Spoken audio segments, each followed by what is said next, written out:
Hi everyone, I'm Catherine, the artist behind Bigelow Fine Arts. Did you start working on the compass in Enchanted Forest? I'd love to know. This is the second day of daily coloring in the Enchanted Forest, and I'm working up the next section of the compass face. Check out the playlist if you want to come along from the beginning. Otherwise, I've got some pencils sharpened and I'm ready to get started on this page. Join in and color along with me.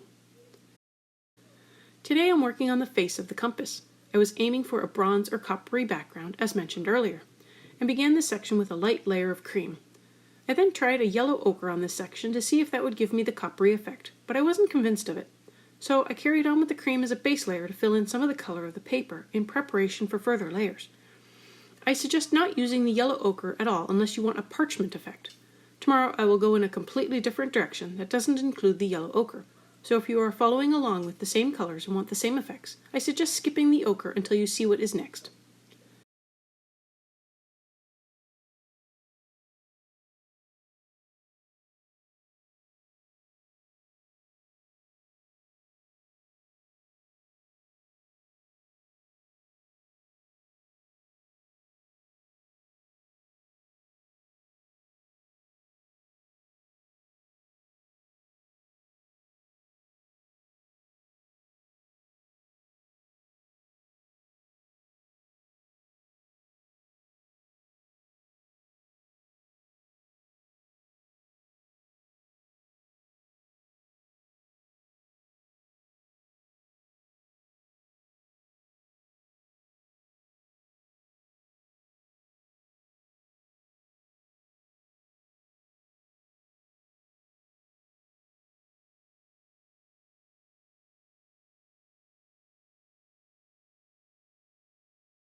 After the cream, I again tried the yellow ochre within the inner circle and just wasn't feeling it.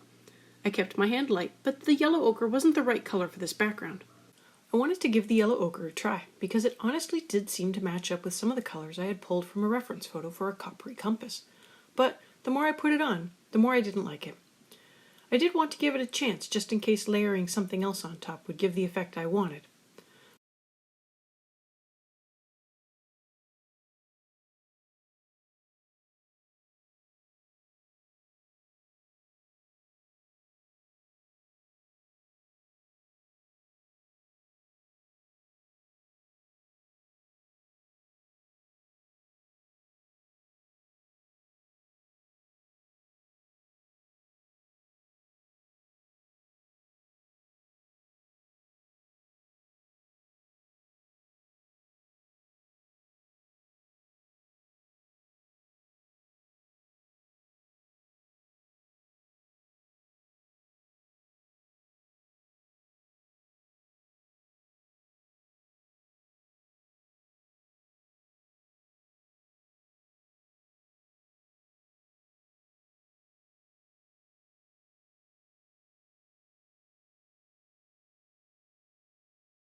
After I finished filling in the inner circle, I went back to the cream to finish filling in the third ring. I didn't fill in the ring closest to the bezel as I have a different background in mind for that. The cream underlay may not be totally necessary, but this is the process I used to get to the point where I am now. I felt at the time that putting down a light layer of something would give me a base to work from. Plus, from the reference photo I was looking at, the background wasn't a solid color, but changed across the surface due to the light source. So I began with what I thought would be my highlight color and put it everywhere. If you've been following along with my previous videos, this is something I like to do. It gives me a nice starting point.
After the ochre, and to procrastinate on the background further, I jumped over to filling in the dashes around the compass rose again using the walnut brown.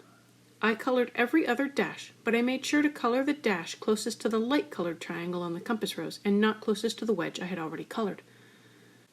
Another effect for the dashes would be to make a gradient. I didn't do that with the brown, but when I filled in the other side, I did, and it looked great. To create a gradient, only color a third of the dash with the walnut brown, then use a medium brown for the next third and a warm gray 2 or 3 for the final third, and to blend them all together. Looking back, I do wish I had done that, but I didn't, and while I might be able to change it, I also feel that the solid dashes look great as well. It is simply a matter of preference, but this is an option for anyone looking for something a little different or using different colors.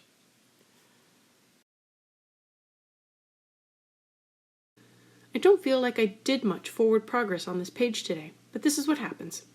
With the camera off, I did try a few other color types of yellows, trying to find something that would work, but nothing really seemed to give me the effect I wanted. In an effort to figure out what I was going to do, I turned to Google and Pinterest to find pictures of compasses that might give me another avenue. Tomorrow, I'll work up the face of the compass with what I found after searching around a little.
That covers today's coloring. I'll be back tomorrow with the next part of this page. I hope you've been following along and enjoying the new format. Let me know below. I'd love to see how your compass is coming along. I have my social media links below. Find me on Twitter, Instagram, and Patreon. If you have any questions or page requests, please leave them below or reach out to me on social media. I put in a list of chapter breaks in the show notes, as well as a list of equipment I like to use. If you use any of the affiliate links, it really helps me out without costing you a thing. I want to thank you all so much for coming along and joining in with me on this coloring journey. I appreciate all of my subscribers and look forward to more of you joining in and coloring along with me. That will only happen if you like, share, and subscribe. Until next time, happy coloring!